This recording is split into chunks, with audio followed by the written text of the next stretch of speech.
सीहोर जिले के ग्रामीण इलाकों में झूलते 11 केवी और एलटी विद्युत तार अब किसानों और ग्रामीणों के लिए जानलेवा साबित हो रहे हैं।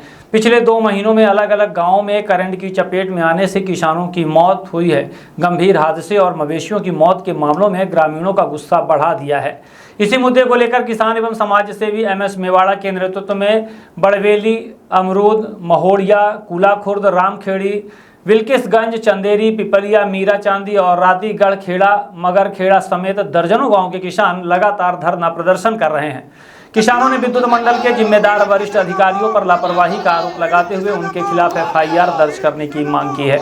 विरोध के दौरान किसानों ने कुलाशी नदी में विद्युत मंडल के अधिकारियों के प्रतीकात्मक पुतले टांगकर भी अपना आक्रोश जताया। किसानों ने प्रधानमंत्री, राज्यपाल, मुख्यमंत्री, प्रभारी मंत्री और ऊर्जा मंत्री के नाम ज्ञापन सौंपकर मांग की है कि दोषी अधिकारियों पर आपराधिक प्रकरण दर्ज किया जाए, हादसों में जान गंवाने वाले परिवारों को उचित मुआवजा और सरकारी नौकरी दी जाए, साथ ही झूलते बिजली तारों को तत्काल दुरुस्त कराया जाए। किसानों का आरोप है कि विद्युत मंडल की जांच में अधिकारियों की लापरवाही सामने आने के बावजूद अब तक FIR दर्ज नहीं की गई। किसानों ने अधीक्षण यंत्री, कार्यपालन अभियंता और संबंधित सहायक यंत्री श्यामपुर स्तर के अधिकारियों के खिलाफ कार्यवाही की मांग की है। किसानों ने कलेक्ट्रेट पहुंचकर एडिशनल कलेक्टर ब्रजेश सक्सेना को ज्ञापन सौंपा। इसके बाद पुलिस अधीक्षक कार्यालय पहुंचकर एडिशनल SP प्रशांत चौबे को भी ज्ञापन दिया। बताया गया कि एडिशनल SP ने किसानों को आश्वासन दिया है कि जल्द ही विद्युत मंडल के जिम्मेदार वरिष्ठ अधिकारियों के खिलाफ मुकदमा दर्ज करने की कार्यवाही की जाएगी।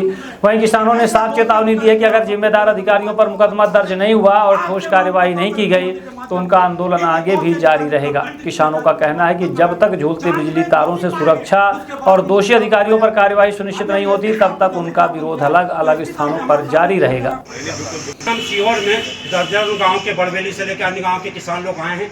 हम पहले माननीय मुख्यमंत्री डॉक्टर मोहन यादव जी के निवास पे गए, वहां से भी दूरभाष पे निर्देश दिया। विद्युत मंडल की AC मैडम को ऊर्जा मंत्री ने निर्देश दिया। हमारी स्वयं अपनी मसीहा प्रभारी मंत्री कृष्ण गौर मैडम ने भी लिखित आदेश दिया। 2 महीना होगा हम किसान भटकते लेकिन इन पर कार्रवाई नहीं हुई।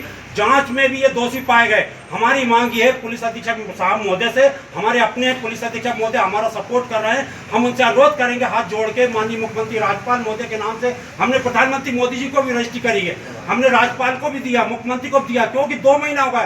तमाम समाचार पत्रों में खबर प्रसारित हो रही है, लेकिन हमारा यह कहना है कि इसमें जांच में विद्युत मंडल का अधीक्षण यंत्री, कार्यपालन यंत्री और सहायक यंत्री को दोषी बनाया जाए और इनके खिलाफ मुकदमा कायम किया जाए। यह ज्ञापन देने हम आए हैं और हम ये रजिस्ट्री भी कर देंगे प्रधानमंत्री मोदी जी को, और फिर अगर इसके बाद भी नहीं हुआ तो हम मुख्यमंत्री निवास जाकर और ज्ञापन देंगे।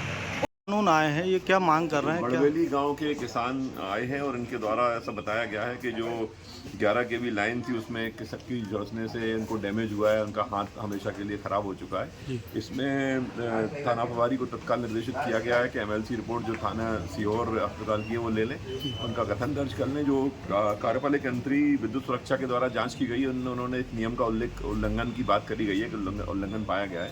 निश्चित तौर पर अगर सुरक्षा मापदंडों का उल्लंघन है तो ये निश्चित तौर पर अपराध की श्रेणी में भी आता है। थाना प्रभारी को निर्देशित किया गया है कि इस जांच का अवलोकन कर लें, नियम निकाल लें और जो भी दोषियों के विरुद्ध अपराध पंजीबद्ध करें।